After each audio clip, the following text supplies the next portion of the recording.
So we're on DAF Pei Amud Aleph, and we were talking yesterday about this idea that in order for food to contract tumah, it has to be larger than a kazayas, it has to be the size of a kibetza. And the Gemara was discussing where I know this from. We had concluded that it was from the unusual verbiage of the pasuk. Instead of saying mikol ha'ochel, just any food can become tummy, it says mikol ha'ochel asher ye'achel, from any food that can be eaten. So that double language, which is really superfluous, indicates that it is a food that comes from another food. So therefore it's an egg that comes from a chicken. And that's how I know that the size of the food has to be the size of an egg. So the Gemara asks the following question. Ve'ema gedi. But does not a lamb emerge from another food item, which is its mother sheep? So maybe the shir of achila of tumah has to be the size of a lamb. So the Gemara says, Mechusar shchita. That's not possible because a lamb, when it's born, is not called a food item because it needs to be shechted. An egg is ready to eat, though. And ve'ema ben pekua. But what about a lamb that's a ben pekua? You know, there's a halacha, like we learned in Chulin and in other places, that when you shecht a pregnant female sheep or cow, the fetus, if it's viable, does not need to be shechted, so it's ready to eat. So the Gemara says, no, there too, ta'un kriya. No, it's not ready to eat, because even though it doesn't need shchita, it needs to be killed. So the animal has to be killed in some way, so that's why it's not called a ready-to-eat food. Only an egg is a ready-to-eat food. So fine, it's an egg. But who says it's a chicken egg? Ve'ema beitzas bar yuchni.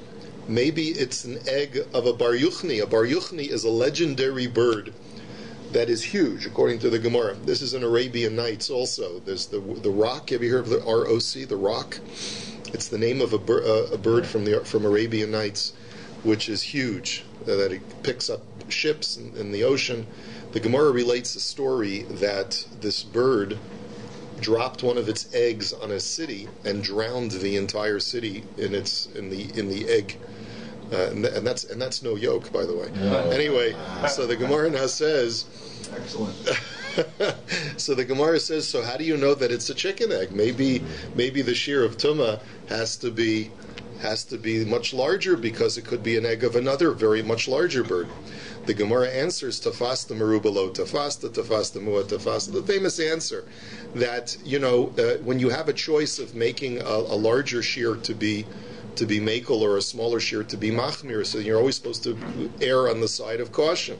And therefore, by trying to grab too much, you end up with nothing. So therefore, be most conservative is really what this language means. So the Gemara says, fine, if you want to be conservative, then ve'ema beyasa ditziporta dizoter tuva. Maybe it's an egg of like a sparrow or a pigeon, which is much smaller. So the Gemara says, where do you get that it's a chicken's egg is the size of tumah?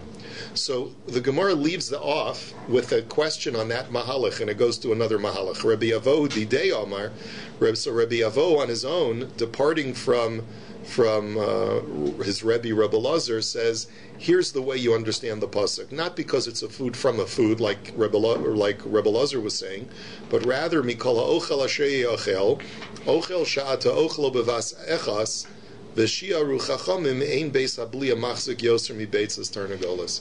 Mikol ha'ochel asher ye'achel implies that it's a type of food that could be swallowed whole in one gulp.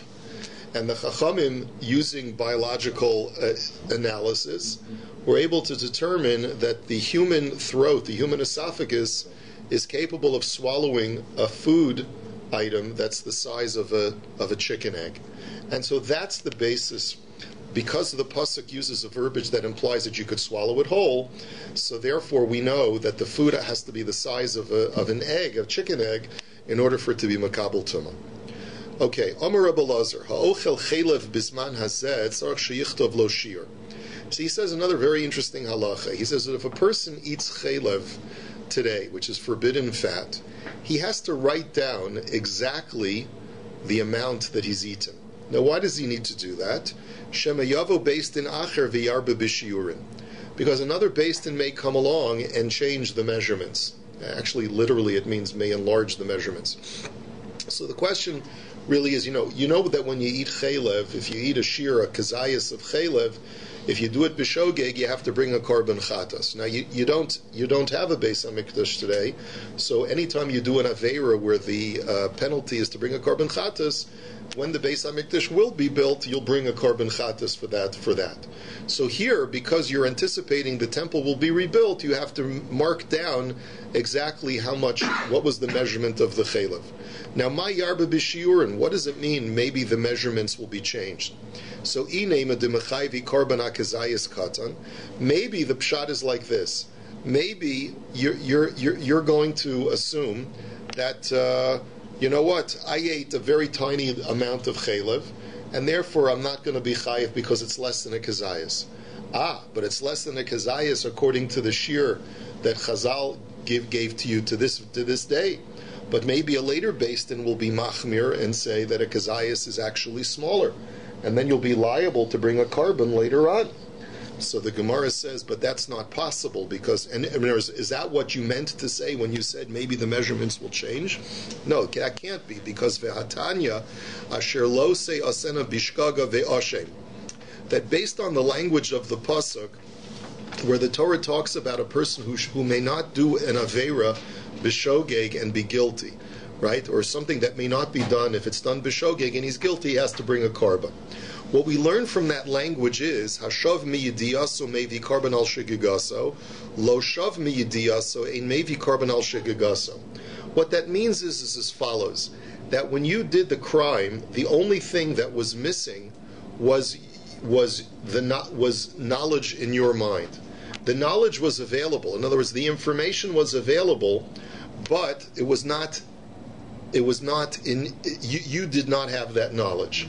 So when that's the scenario, when the knowledge is available and you simply were absent to that knowledge, then when that knowledge now becomes accessible to you, so then the halacha is that you have to bring a korban.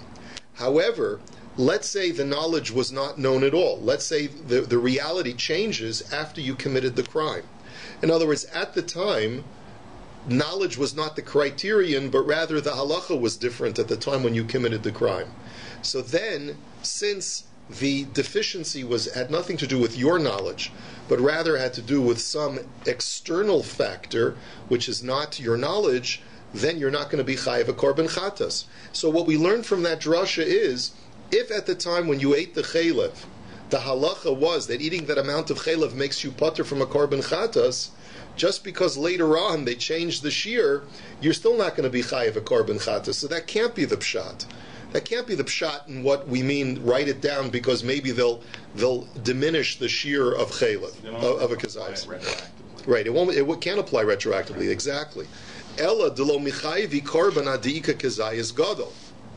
But rather, the concern is as follows: maybe at the time when you ate the chaylev, the shear of kazayis was small, and therefore you thought that you're chayiv a korban chatas. So Chazal say, you know what? Write down exactly the amount, because maybe a later Beis Din will come along and say that really that's not the shear that you need in order to be liable.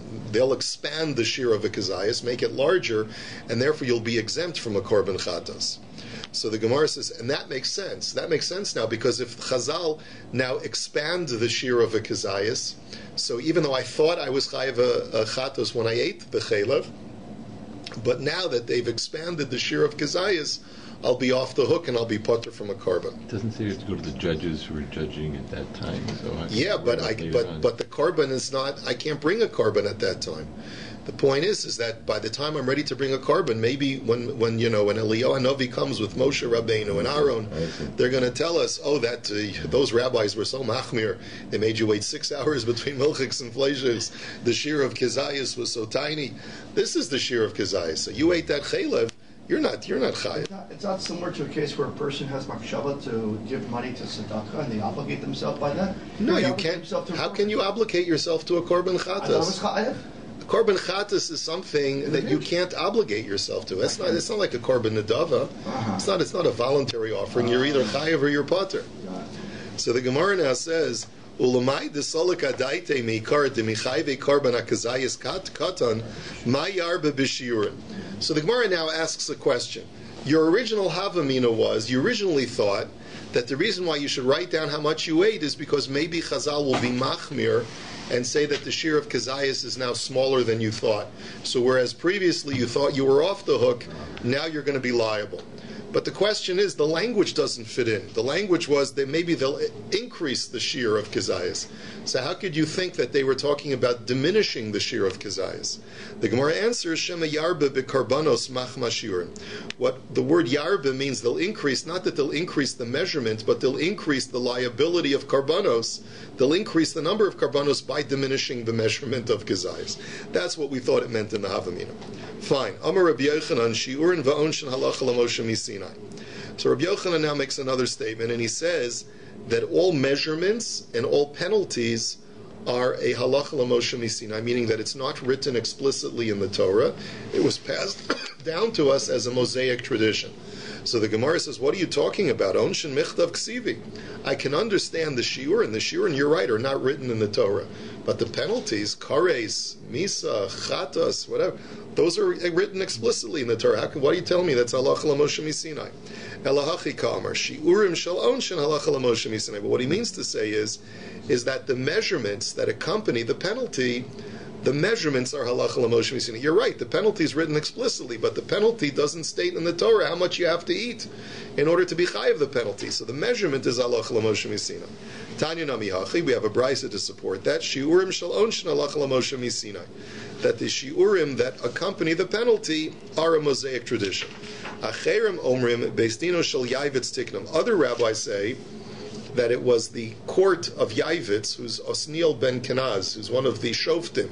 In other words, several generations after the Jews enter Eretz Yisrael, you have the era of the Shoftim, and that's Osniel ben Kenaz, was one of the greatest Shoftim who ever lived. That's also, they say, that's an ancestor of Boaz. But in any event, Osniel, that's Yavitz Tiknum, that he instituted the measurements. The Gemara v'haksiv eila hamitzvah shenavi rishai lechadish davar me'ata. How can you tell me that Osniel ben Kenaz in a post-biblical era instituted these measurements? We learned that eila hamitzvahs, these are the commandments, meaning that no one after the Torah is given is allowed to innovate any new halacha. So the Gemara here says, you're right. Ela shechachum v'chazru v'yisidum. What happened was they were given to us by Moshe Rabbeinu, passed down from generation to generation, but everyone forgot about them except for Osniel ben Kenaz, except for Yavitz, and he went and reinstated the halacha and made sure that everyone knew about it. Let's go weiter. Hashosam elo lugmav. The Mishnah had said that if a person drinks a cheek full of liquid on Yom Kippur, he's liable. So this question of what is a malo lugmav, obviously it's subjective to the size of a person's cheek. Amar Rav Yehuda Amar Shmuel lo malo lugmav mamish ela kol sheilu yisalkenu litzad echad v'yeroe k'malo lugmav. So first he says it's not really a cheek full. Now it's not clear to me the metzias over here. I have to confess, but the Gemara is pointing out that it's not literally a cheek full of liquid, but rather if you could compress the liquid so that it protrudes, and it causes your cheek to protrude by you pushing it with your tongue, so then that's the amount of liquid that you have to drink, meaning that it's a smaller shear than mamish a cheekful. I think a cheekful is where your entire cheek is filled with liquid, and kimalo lugmav is that you have enough liquid in your mouth that if you push it with your tongue and with your muscles to one side of your mouth, so then your cheek will appear full. But it's not literally that your cheek is full. So it's a much smaller shear, so this is a chumrah. So vrek the Gemara v'ha'anan tanan melo lugmav. But the Mishnah doesn't say that. The Mishnah says literally a cheekful. The Gemara answers ema kimelo lugmav. So you have to explain it that it means with the letter chaf, as if it's a cheekful. So the Gemara now says, by the way, if your English art scroll has a different or explains this any better, please let me know. So meisvei. Now we're going to challenge this from the Brisa. Kama yishta v'yehi chayiv. The Brisa says, how much do you have to drink on Yom Kippur in order to be liable? So Beis Shammai omrim revius. Beis Shammai say you have to drink a full revius, which is actually, when you think about it, that's a leniency, as we'll see in just a minute. Beis Hillel omrim malo lugmav. Beis Hillel say you have to drink a cheek full. And Rabbi Yehuda Omer Mishum Rabbi Eliezer Kimelo Lugmav. He says as if it's a Melo Lugmav, like we were saying before. And the fourth opinion is Rabbi Yehuda ben Beseira Omer Kedei Gemia. Just enough that you can swallow a gulpful. That sounds like it's even smaller than a Melo Lugmav as a gulpful. So it sounds like he's even more machmir. But the Gemara's question is, from this brisa, you see that Beis Hillel, whom we normally paskin like, says literally Melo Lugmav and not Kimelo Lugmav, not like a Melo Lugmav. In the Sun's, not the Sun's, the Steinsaltz, he seems to interpret the Kimelo Lugmav meaning both cheeks full. That's interesting. I don't think that's the way Rashi learns. That's the way ours goes. That's not the way Rashi learns. But anyway, okay. It says one says kid, one says Lama. The purpose is to make it look like it would. Yeah. The so I think it's the way. I'm explaining it the way Rashi seems to be explaining it. Okay. So the Gemara now says the question therefore is from Beis Hillel. Beis Hillel seems to be saying that it's literally a cheekful. So the Gemara answers, Mi adifa mi masnisin du'ukimna kedei sheyei ra'eh, achanami kedei sheyei ra'eh. So the Gemara says, well, look, our Mishnah also says Milo Lugmav, and we explained it as that you are able to push forcefully with your muscles the liquid into one side of your mouth to make it appear as if your whole cheek is filled with liquid. So that's the way we'll explain Beis Hillel as well. The Gemara says, but wait a minute, there's a problem, because Ihachi Hainu Rabbi Eliezer. But Rabbi Eliezer, which is the third opinion of the Brises, then says the same thing. Then what's the difference between Beis Hillel and Rabbi Eliezer? The answer is that there are two types of kimelo lugmav. One is a smaller cheekful, and one is a very, very full and robust cheekful. The way that Rashi seems to explain it is that you can blow up your cheek so that it's puffed out, but there's still a little bit room for it to puff even more, like really, really puffed out. So perhaps the machlokes between Beis Hillel and Rabbi Eliezer is that Rabbi Eliezer holds that you only need to drink a smaller amount of not a fully puffed out cheek, but a full cheek. And Beis Hillel says you have to drink so much liquid that when you push it to one side, your cheek is mamish bursting, at full capacity. So that would be the difference between the two. But that's the way we're trying to explain it. In any event, the Gemara now says Maskef la Rav Hoshia, but now I have another question. If you're telling me that according to Beis Hillel it's Kimelo Lugmav, which is a much smaller amount than a real cheekful, so then that only accentuates the fact that Beis Shammai is more lenient than Beis Hillel, because Beis Shammai says you need to drink a full kazayas of liquid in order to be liable on Yom Kippur. He says, in Kain, havale mikule Beis Shammai umechumrei Beis Hillel. It's going to turn out that Beis Shammai is lenient, Beis Hillel is machmir, and we have a Mishnah that lists all of the times when Beis Shammai is lenient and Beis Hillel is machmir, and this is not one of them. So Amar Lei, so the response to that is Ki itchel ba'og melech habashan itchel dahavulei Beis Shammai l'chumra. The answer is that this question in the Beis Medrash was discussing a case where a person is abnormally large, like Og melech habashan. He's a giant. He's many stories tall, and therefore he's got a gezunta cheek. And that kind of cheek, even if it's kimelo lugmav, even if it's as if it's a melo lugmav, which is where you forcefully push all the liquid to one side of your mouth to expand your cheek, that'll still be larger than a kazayas. So it turns out that Beis Hillel Taka is going to be makel in a situation where you're dealing with a very large person, because he'll hold that you're not chayiv until your whole cheek is full. So maskef la Reb Zera maishna achila de kol chad v'chad bekiko sevis. So Reb Zera challenges this. Reb Zera says he's challenging the general premise of this idea of Melo Lugmav. He says, I don't understand. It's subjective to the size of a person's face, to the size of a person's cheek. Why is it that when it comes to beverages, it's subjective to the individual, whereas when it comes to food, it's one standard kiko sevis, regardless of whether the person is a midget or whether he's og melech habasha. So Amar le Abaye, so Abaye answers, he says, Ba'achila kimlahu l'rabanan bekiko sevis debahachi miyasva daite, batra mehachi lo miyasva. B'shasiya b'didei miyasva daite b'dechavri lo miyasva daite. The Gemara answers is that the Chachamim understood human psychology vis-a-vis consumables, and they understood that when it comes to food, a person is relieved or is relieved of inoi, is relieved of this affliction status when he eats a kikosevis, and it makes no difference whether he's big or small. When it comes to beverages, a person is not relieved of his inoi status unless he drinks something that is commensurate to his size. So maskef lo Rabbi Zera v'chol ha'olam kulo b'kikoseves v'og melech habasha b'kikoseves. So Rabbi Zera challenges this. He says, you mean to tell me that a guy named Og melech habasha, who's huge, he'll get the same kind of relief from his suffering as a dwarf, as a small little guy? That doesn't seem to make any sense, but with the same amount of food. So Amar le'Abaye kimlu l'Rabbanan debahachi miyas v'daite batzer mihachi lo miyas v'daite miu kuli alma tuva v'og melech habashan porta.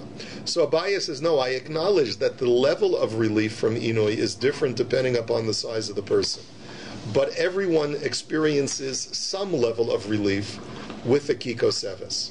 In other words, with less than a kikoseves, no one experiences relief from inoi. With a kikoseves, if you're a small guy, you'll experience a greater amount of relief, and if you're Og Melech Habashan, you'll experience a smaller amount of relief because you're a bigger guy, but at least you'll experience some relief. So maskef la Rabbi Zera basar shamin bekikoseves v'lul ve'gafanim bekikoseves. A related question is, forget about the size of the individual. How can you tell me that the size of food, regardless of what the food is always the size of a date? After all, there are different kinds of foods. If a person has a very fatty piece of steak, that'll provide more hunger relief than hearts of palm, which is very lean and provides very little nutritional value. Right? So how can you tell me that both of them have to be the size of a kikoseves and they both provide equal relief? Amar le'Abaye, yes, kim lehula rabbanan debahachi miyas v'daite, batzer machilo miyas v'daite, mihu basar shamin tu v'lul ve'gefanim porta. The answer is that you're right, that steak provides more relief than hearts of palm. However, you need to have a minimal size of a kikoseves to provide any level of relief. Once you eat that minimal amount, so then, if it's hearts of palm, it'll provide a smaller amount of relief. If it's steak, it'll provide a larger amount of relief. So, maskef lo Rava kezayis b'chdei achilas pras, v'koseves b'chdei achilas pras. So Rava asks a related question. He says, we have this shear of b'chdei achilas pras. In order to be liable for eating a kezayis of tarfus, a kezayis of chazer, you have to eat it. If you eat it over a 12-hour period, then you're not liable. You have to eat it according to the time that it takes to eat a half a loaf of bread. This is a Mosaic tradition also, right? And the question is, that shear of kedei achilas pras is universal for any achila. How could it be that it's the same shear, the same time span that you have to eat a kazayas is the same time span that you have to eat a kikoseves, which is a larger amount? It should be commensurate. If the shear is kazayas kedei achilas pras, and it should be a kikoseves b'chdei achilas pras plus. You should have more time because it's a larger amount of food. So the Gemara answers, Amar le'Abaye kim lehu l'Rabbanan debahachi miyas v'daite b'tfei mihachi lo miyas v'daite. Yet no, Abaye says, no, you need to eat the kikoseves b'chdei achilas pras, because if not, you're not going to experience relief, because by expanding that time frame, then the food is not going to provide that burst of satisfaction or relief from inui. So maskef la Rava kezayis b'chdei achilas pras chatzi pras b'chdei achilas pras. So now it's a related question. There's another shear, which is that if a person eats a certain larger amount of non-kosher food, his whole body becomes tameh. And how much is that larger amount? You have to eat a significant amount of bacon. You have to eat the amount of a half a loaf of bread in order for your entire body to. Obviously, you're chayiv malkus or you're chayiv whatever, right? You're chayiv malkus as soon as you eat a kazayas. But in order for your whole body to become tameh, you have to eat a half a pras, which is several. It's like, I think it's 4 kibetzim, which is a huge amount, right? It's a big, significant amount, and then your whole body becomes tameh. It's for any treif. It's for any tarfus, right? For any tarfus. So the question is, or it's actually for anything that the Torah calls to be tameh, right? Like a behemoth tameya, right? So the question is, are you telling me also there that the time frame is also bichdei achilas pras? It should be commensurate to make it proportionate. If a kazayas is bichdei achilas pras, so a pras should be much more. So it should be a much more time frame. So Amarle Rav Papa Hanach Lutumas Givia Delav Dioraisi. So Rav Papa answers. He says, well, the Chachamim are mekel on this whole din of the body becoming tamei because that's a din derabanan to begin with, and since it's only derabanan to begin with, they said you have to mamish eat it very rapidly in order for your body to become tamei. Frek the Gemara Umi Omer Rav Papa Hachi. Since when did Rav Papa ever say that this is only derabanan? V'haksiv v'lo setama'u b'hem v'nitmei sembam. The Torah, in the context of machalos asuros, of forbidden food, says, "Do not defile yourselves, and you shall become tamei thereby." So that extra words, "you shall become tamei thereby," teaches Rav Papa mikan shetuma givia d'oraisa. This teaches me that the Torah declares that a person's body will become tamei if he eats a certain amount of treif of food. So the Gemara answers, no. B'derabanan ukras machta ba'alma. Really, Rav Papa did not mean it literally that it's deoraisa. It really is only derabanan, and the pasuk is an asmachta, is a mnemonic reminder to the rabbinic law. And like Rashi points out, there is only one instance, according to biblical law, where if you consume something, your body becomes tamei. That's nevela sa'of. That's if you consume a kazayas of bird carrion. That's the only case where by swallowing it, your whole body becomes tamei. But biblically, there's no other situation. No matter how much bacon you eat, your body will not become tamei midiraisa. For that's kazayas? The shear of nevela sa'of is kazayas, yeah. Next. Kol ha'ochlin.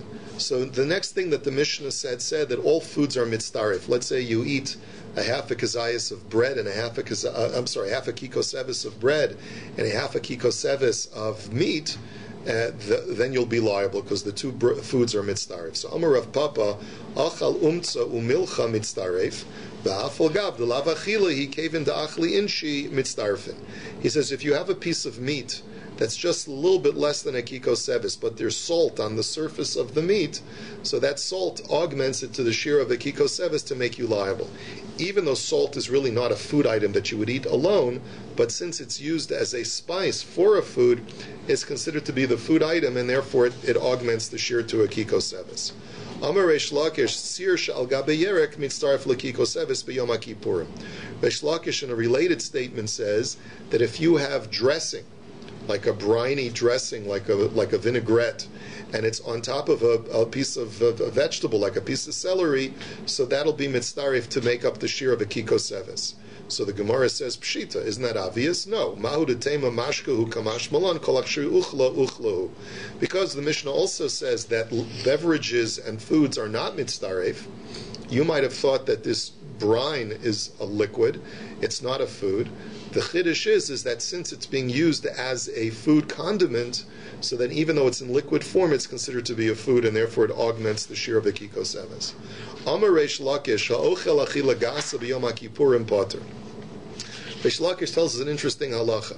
If you've had your suda hamafsekes, and sometimes people overeat during their suda hamafsekes, you really eat a tremendous amount of food, to the point where eating anything additional is what's called achila gasa. It's not considered to be normative eating because it's to the point of revulsion, right? You mamish can't eat it. So that is not called achila, and therefore if right after Yom Kippur starts, you're totally full and you eat another kikosevis, so you're pater. My time asher lo su'uneksiv prat lamazik. Because the Torah says that the eating has to relieve your suffering, but if the eating causes you injury, that's not called eating as far as the violation of Yom Kippur. Amar Reb Yirmiyah Amar Reish Lakish Zar she'achal truma achila gasa mishalem es hakerin ve'ena mishalem es hachomesh. In a related statement, Reish Lakish says that if a non-Kohen eats truma, so the normative halacha is that if a non-Kohen eats truma, he has to pay back the value of the truma plus a 25% penalty. So in this case, where if he eats the truma as achila gasa, he only has to pay the keren, the actual amount that he consumed as damage to the kohen, but he doesn't have to pay 20%. It's 25, but he doesn't have to pay the penalty. So the question is, why not? because ki yochal prat lamazi. Because there too, it's mamash has to be an achila. But if you're damaging yourself, or you're just destroying the truma, not through a regular eating process, but just through putting it down your throat, that's not called achila. Amar Rabbi Yirmiyah, Amar Rabbi Yochanan, Zor, Shekosei, Sa'orim, Shal Truma, Meshalem Esakeren, Veinu Meshalem Esachomesh. In a similar vein, Rabbi Yochanan says that if a person chews on dry kernels of barley that are truma, so then he only pays the principal back to the Kohen, he doesn't pay back the penalty, because that's not called eating. Ki yochal prat lamazik, he's just destroying the barley, he's not really eating it, and therefore it's not subject to penalty. Amar Rav Shizvi, Amar Rabbi Yochanan, Zar Shabala Shazafin Shal Truma. I hope you didn't eat breakfast yet, because this is pretty gross what we're about to see. Rabbi Yochanan says that if a non-Kohen swallows truma prunes, and he swallows them whole, now that's still called an achila.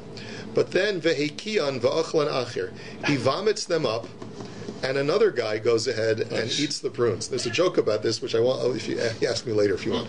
Okay, the achlan acher, and another guy eats his vomitous prunes. So Rishon Mishalem Keren v'chomesh, Sheni ein Mishalem elu demei eitzim la Rishon bilvad. So the first guy who did an act of achila, he has to pay back to the Kohen the Keren and the chomesh, the principal and the penalty. And the second guy, that's not called eating vomitous, is not called achila. And therefore, what he has done is that he's deprived the vomiter of something of value, because when you vomit, you could use that vomitus as fuel for your stove, theoretically. So the fact that I've eaten your vomitus and deprived you of the opportunity to use those vomited prunes as fuel, I just have to pay for that demei eitzim, for that fuel value. Just consider that next time you're by the porcelain god. Okay, we're going to the Mishnah. It's going to take us literally maybe 1 to 2 minutes. Ha'ochel ve'hashoyse ein mitzdarfin. We said in the Mishnah, food and beverage do not join together to make up a shir. So Mantana, who's the author of our Mishnah, Amar Rav Chisda b'machlokes Shunuya v'Rebbi Yoshua. It's not agreed to by all. Our Mishnah only goes according to Rebbi Yehoshua. Ditnan klal Amar Rebbi Yehoshua kol shetumaso v'shiuro shava mitzdaref. Regarding the laws of Tumah, there are certain, there's different laws of Tumah, both as far as the measurement and as far as the degree of Tumah. For example, Tumah Sheretz makes you Tameh for the day, right? But by the evening, you're no longer Tameh as long as you go to the mikveh. Tumah Smeis makes you Tameh for all 7 days. So therefore, you see two different kinds of degrees of Tumah. They're different, bless you, they're different Shiurim as well. For example, certain things are Mitameh B'Kazayas. Other things are metame b'cha'adasha. All you need is a barley size of the item in order to be metame. So therefore, there's different measurements and there's different degrees of tumah. In order for two items that are sources of tumah to be mitzdaref, they have to both be equivalent in their degree of tumah and the measurement required in order for them to transmit tumah. So if you have an item that transmits tumah at a kazayas, then two halves of a kazayas to join together, as long as the same level of tumah can be joined together. But tumasa v'lo shi'uro, shi'uro v'lo tumasa, lo tumasa v'lo shi'uro ein mitzdarfin. However, if the degree of tumah is not the same, then even if the measurements are the same, or vice versa, or if neither the measurements or the tumah are the same, they can't be conjoined together to make up a shir. Rav Nachman Omer, but you see that goes only according to Rabbi Yeshua, but the Chachamim disagree with that. The Chachamim say that different levels of different shiurim can be mitzdaref. So our Mishnah, which says that beverage and food are not mitzdaref, is going like Rabbi Yeshua, who says that since the measurements are different, one is a malo lugmav and one is a kiko seves, therefore they're not mitzdaref. It only goes according to Rabbi Yehoshua. So Rav Nachman Omer, no, afilu tema rabbanon, ad kan lo kami rabbanon hasam elo le'inyan tumah. The shem tumah chadhu. The Gemara says no. Even the Rabbanan who hold that you can conjoin two different measurements in the case of Tumah only hold that way because it's all considered to be one category of Tumah. But over here, the reason why they would agree that you can't conjoin beverage and food is because the whole issue over here is what relieves a person of his suffering. Food and beverage that are both pachos mikashir do not relieve a person's suffering. You either have to have a kikosevis of food or a malolugmav of beverage. But if you just have a half a malolugmav and a half a kikosevis food, that's not going to relieve a person of his suffering. So even the chachamim would agree that you can't mix and match. And similarly, we have this machlokas between Reish Lakish and Rabbi Yochanan. Reish Lakish says that our Mishnah only goes according to Rabbi Yoshua, and it's a machlokas that non klal omer Rabbi Yoshua chulei, and he quotes the same Mishnah that we just quoted a moment ago. Rabbi Yochanan omer afilu tema rabbanon, and the Rabbi Yochanan says no. Everyone would agree to the halach of our Mishnah that beverage and food are not conjoinable because ad kan lo kamri rabbanon hasim alo le'inyan tuma, because the chachamim only agree that you can mix and match different shiurim when it comes to the laws of tuma. But here the whole issue is relieving a person of his suffering, and food, a half of a shear of food and a half a shear of beverage do not alleviate a person's suffering. Have a wonderful day.